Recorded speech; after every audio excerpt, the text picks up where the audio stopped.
운의 영역에서 실력을 쏟아붓고 있지 않은가? 실력의 영역에서 운에 기대고 있지 않은가? 우리는 부모에게 받은 지능과 자산이 사실상 인생을 지배하는 시대에 살고 있다. 흙수저의 성공도 드물게 존재하지만 금수저를 부러워하며 운명론에 빠져있는 이들에게는 거북한 이야기일 뿐이다. 물론 모든 게 운 탓일 수는 없다.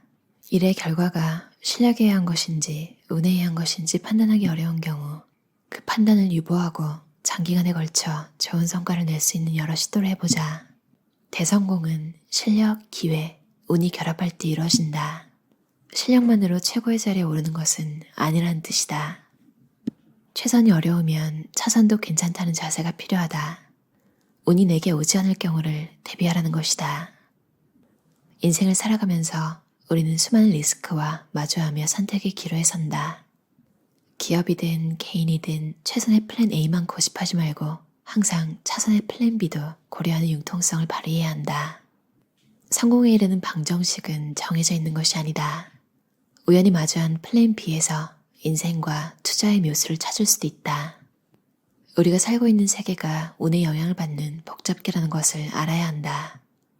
직업이나 투자의 대상으로 어느 분야를 선택하든 그 분야는 이전과 다른 세계일 수 있다. 이곳에서는 실력만으로 성패가 결정되지 않는다. 열린 시스템에 노출되어 끊임없는 상호작용을 하며 성장하는 세계에서는 여러 우연이 의미 있는 성과의 차이를 가져온다는 것을 이해해야 한다. 인생사 대부분은 운과 실력이 결합한 결과다. 행운의 여신은 우리에게 미소를 지을 수도 있고 짓지 않을 수도 있다. 그러나 합리적인 과정을 고수한다면 우리는 스스로 선택한 결과를 평온한 마음으로 받아들일 수 있을 것이다. 사람은 약 50시간만 연습하면 일상활동에서 적정 수준의 실력을 쌓을 수 있다. 자동차 운전, 타자, 일반 스포츠 등이 그 예다. 실력을 쌓는 과정은 3단계를 거친다. 인지 단계, 활동을 이해하려고 노력하지만 실수를 많이 한다. 연합 단계, 성과가 눈에 띄게 개선되며 실수도 감소하고 교정하기도 쉽다. 자율 단계, 실력이 몸에 배어 유연해진다. 풍향, 경사, 잔디의 결을 읽는 수준에 이른다. 실력이 몸에 배는 단계에 이르면 머리보다 몸이 더 잘 반응하게 된다. 이때는 신경을 과도하게 쓰면 오히려 점수가 나빠진다. 직관을 맡기는 편이 낫다. 실력이 일정 수준에 도달하면 노력을 더 기울여도 성과가 좀처럼 개선되지 않는 정체기를 맞게 된다. 그러면 일반인 대부분은 그 수준에 만족하고 안주한다. 그러나 인류 선수는 체계적인 훈련을 통해서 정체기를 극복한다. 아마추어와 달리 이들은 체계적인 훈련에 반복적으로 몰입하면서 정체기를 극복하고 성과를 더 향상시킨다. 체계적인 훈련이 되려면 코치가 적시에 정확한 피드백을 제공해 잘못을 바로잡아 주어야 한다. 체계적 훈련은 고되고 따분하며 시간도 많이 들어가므로 반복적으로 몰입해 인류 선수가 되는 경우는 드물 수밖에 없다. 운이 큰 영향을 미치는 활동에서 실력은 결국 의사결정 과정으로 귀결된다. 피아노의 거정이라면 언제든 수준 높은 연주를 할 수 있다. 그러나 투자자나 사업가는 의사결정을 바르게 해도 단기적으로는 불운 탓에 부진한 성과에 직면할 수 있다. 불운을 걸러낼 정도로 의사결정 횟수가 많아져야 비로소 이들의 진정한 실력이 드러난다. 운이 미치는 영향이 크든 적든 실력을 키우려면 많은 노력이 필요하다. 그러나 피드백은 운이 미치는 영향에 따라 특성이 달라진다. 주로 신체를 사용하는 활동이라면 운이 미치는 영향이 작아서 실력과 성과 사이에 상관관계가 높다. 예컨대 타자 연습을 꾸준히 하면 타자 속도가 빨라지고 오타도 감소한다. 그러나 운이 미치는 영향이 큰 활동이라면 실력이 좋은 사람도 단기적으로는 성과가 부진할 수 있다. 우리는 실력과 경험도 분명히 구별해야 한다. 흔히 사람들은 한 분야에서 오랫동안 경험을 쌓으면 전문가가 된다고 생각한다. 그러나 실제로 전문가가 되려면 반드시 체계적인 훈련이 필요하다. 그래서 사람들 대부분은 적당한 선에서 만족하고 안주한다. 실력과 경험은 반드시 구별해야 한다. 그래야 훌륭한 자격을 갖춘 전문가를 통해서 미래를 예측할 수 있기 때문이다. 오래 보지 말고 많이 보라. 실제로 표본이 적을 때는 모든 가능성을 파악하기가 어렵다. 적정 표본 크기를 선정할 때 우리는 관찰 시간이 길어질수록 수집되는 표본 크기도 커진다고 생각하기 쉽다. 그러나 항상 그런 것은 아니다. 어떤 경우에는 관찰 시간이 짧아도 수집되는 표본이 많을 수 있고 어떤 경우에는 관찰 시간이 길어도 수집되는 표본이 적을 수 있다. 따라서 관찰하는 시간은 수집되는 표본과 상관이 없다고 생각해야 한다. 실력이 좋을수록 운이 더 중요하다. 모든 사람의 실력이 향상되면 운이 승패에 더 큰 영향을 미친다. 인과관계가 명확하다면 실력을 믿어라. 인과관계가 명확하면 똑같은 행동을 할 때 똑같은 결과가 반복적으로 나오게 된다.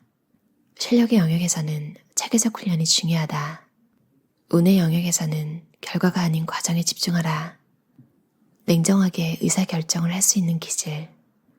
운이 큰 영향을 미치는 활동에서 단기 성과에 휘둘리지 않고 과정을 충실히 따라가려면 냉정하게 의사결정을 할 수 있는 기질이 필요하다. 용기 있게 지식과 경험을 활용하라.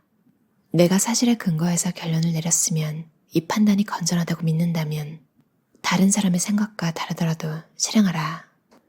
다른 사람의 생각과 일치해야 내 판단이 옳은 것은 아니다.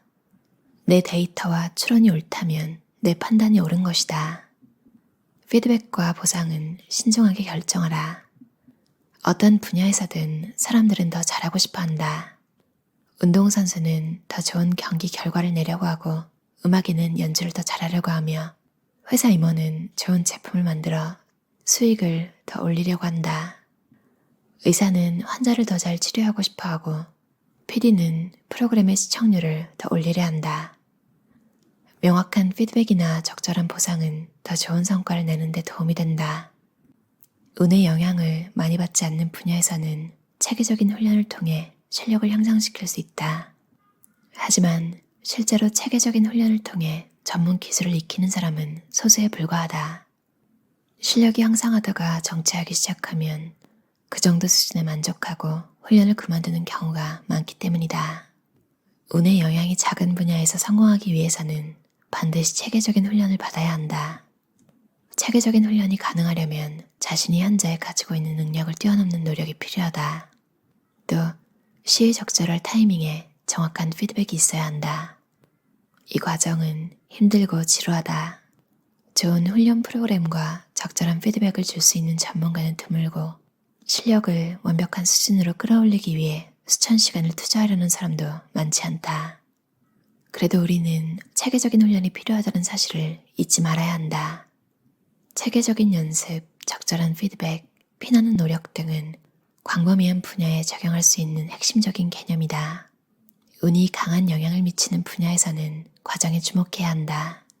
실력이 절대적으로 중요한 분야에서는 과정이 결과에 그대로 반영되지만 운이 중요한 분야에서는 과정과 결과 사이가 끊어져 있다. 좋은 과정을 거치면 시간이 지나면서 좋은 결과로 이어질 확률이 아주 높다. 따라서 운이 중요한 분야에서는 결과에 연연하지 말고 과정에 집중해야 한다. 미래에 대해 열린 마음을 가지려면 과거에 대해서도 열린 마음을 가지는 것이 좋다. 우리는 어떤 사건이 발생했을 때 인과관계만 밝혀내면 그것으로 충분하다고 생각한다. 그러나 현실 세계는 다르게 전개될 수 있었던 많은 가능성 중 하나만을 보여줄 뿐이다. 기우제를 지내고 나서 비가 내리면 인간의 뇌는 기우제가 비를 불러온 것처럼 인식한다.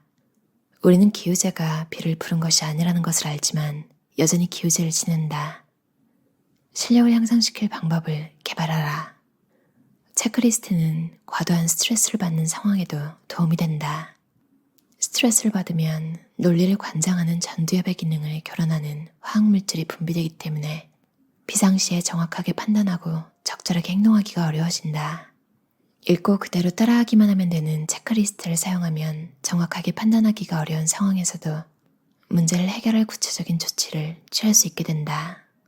인간은 대부분 자신의 선택을 정당화하고 자아상을 보호하려는 본능이 있다. 피드백을 받아들인다는 것은 기존의 생각을 바꾸어야 한다는 의미인데 인간은 본능적으로 변화를 싫어한다. 자신의 결정을 나중에 확인할 수 있도록 기록으로 남기면 손쉽게 피드백을 얻을 수 있다. 결정을 할 때마다 어떤 결정을 했는지, 어떻게 그런 결론에 다다르게 되었는지, 결정으로 인해 예상되는 결과는 무엇인지를 적어두는 것이다. 기록은 거짓말을 하지 않는다. 잘못을 알았다면 이제 그 피드백에 따라서 행동을 바꾸면 된다. 실력과 운을 구별하는 것은 예측을 더 잘하기 위해서다. 우리는 세상 모든 일에 실력과 운이 복합적으로 작용한다는 것을 알고 있다. 하지만 목표를 달성하는 과정에 실력과 운이 기여하는 비중이 어느 정도인지 이해하는 사람은 드물다. 이 책의 목표는 실력과 운에 대해 정확하게 이해하고 그 실력과 운이 미치는 영향을 구별할 수 있는 분석적 방법을 제공하는 것이다. 이 책을 통해 예측하는 기술이 향상되기를 기원한다. 마이클 모브신 저자의 운과 실력의 방정식이라는 책이었어요. 이런 것에 대해 깊이 생각해 본 적이 없는데 저는 참 많은 부분에 운에 기대는 사람이었구나 이런 생각을 했어요. 근데 또 실력이 많은 부분을 차지하는 직업은 좀 슬프지만 어렸을 때 그런 교육을 받기 위해서는 부모님의 좀 지원이 많거나 혹은 스스로 막 누가 그만하라고 해도 막 멈추지 않는 그런 열정, 그리고 또 그런 열정이 사회에서 조금 인정받기 쉬운 분야, 그렇게 매치가 되는 게 중요하겠구나 이런 생각이 들었어요. 왜냐하면 좀 전통적인 그런 분야가 아니면 예를 들면 막 먹는 게 특기예요. 요즘같이 먹방이 나오는 그런 시대에 태어나지 않았다면 뭐 옛날에도 뭐 먹기 대회 이런 거 있었지만 그런 건 대회가 주최될 때까지 기다려야 되잖아요. 근데 지금처럼 스스로 컨텐츠를 만들어서 먹방 크리에이터가 될 수도 있고 이런 건 사실 좀 시대를 타고난 운이기도 하겠죠. 근데 좀 전통적으로 대회가 많이 있고 그리고 잘하는 경우에 온 국민이 막 둘러서서 같이 보는 그런 분야의 실력을 계속 코치와 함께 키워나간다면 뭐 메달 같은 건 운이 필요하겠지만 사실 거기까지 가기 위해서도 상당 부분 실력이라는 게 더 중요할 것 같아요. 근데 또 그런 실력을 갖추기 위해서는 그런 분야에 계속 있을 수 있는 그리고 코치를 기용할 수 있는 그런 또 운이 있어야 될 것 같기도 하고 지금 제가 무슨 소리를 하고 있는 거죠? 그만큼 읽으면서 한 가지 이야기가 막 머리 남거나 이런 건 아니었고 저한테는 대신에 갑자기 전혀 생각해 본 적이 없던 내가 하고 있는 모든 일에 대해서 이건 운의 영향을 더 많이 받는 부분일까? 혹은 실력이 더 중요한 부분일까? 이런 걸 조금 냉정하게 생각하게 되더라고요. 그래서 실력이 필요한 분야인데 내가 연습도 안 하고 막 운에 맡기고 있었구나. 정말로 그런 것들은 망하고 있는 중이었고 아마 읽으시는 분마다 살짝 다르게 다가오실 것 같긴 해요. 저는 읽고 나서 운보다는 뭔가 운은 내가 정말 어쩔 수 없지만 그 운이라는 거 그런 기회를 많이 만들기 위해서라도 쓸데없이 노력하면서 막 희망을 품는 그런 것들을 좀 버리고 정말 실력이 필요한 분야에 조금 더 노력을 하는 시간을 가져야겠다 이런 생각이 들었어요. 운과 실력 이 두 가지 사이에서 적절한 지점을 잘 찾는 것 어떻게 보면 내가 뭘 원하는지가 가장 중요하겠죠. 책의 예시에서도 나온 건데 워런 버핏, 투자가 워런 버핏은 통제 가능한 능력 범위 내에서 머무는 걸 강조했잖아요. 그리고 다른 예시로 아사다마오는 트리플 악셀을 매번 시도해서 실패한 반면에 김연아 선수는 더블 악셀 여유 있게 그리고 멋지게 연기해서 승률을 높였다. 즉 버핏과 김연아 선수는 이길 수 있는 게임만 하려고 했습니다. 투자자 벤자민 그레이엄도 안전마진, 그러니까 손해볼 짓을 처음부터 하지 말라 라는 개념을 얘기했다고 해요. 좀 많이 공감이 갔어요. 내가 원하는 게 뭔지 알고 있다면 그곳에 도달하기 위해서 어떤 전략을 취해야 하는지 생각해보는 데 도움이 된 책이었어요. 여러분만의 성공의 방정식을 찾아서 행복한 삶 사셨으면 좋겠어요. 들어주셔서 감사합니다.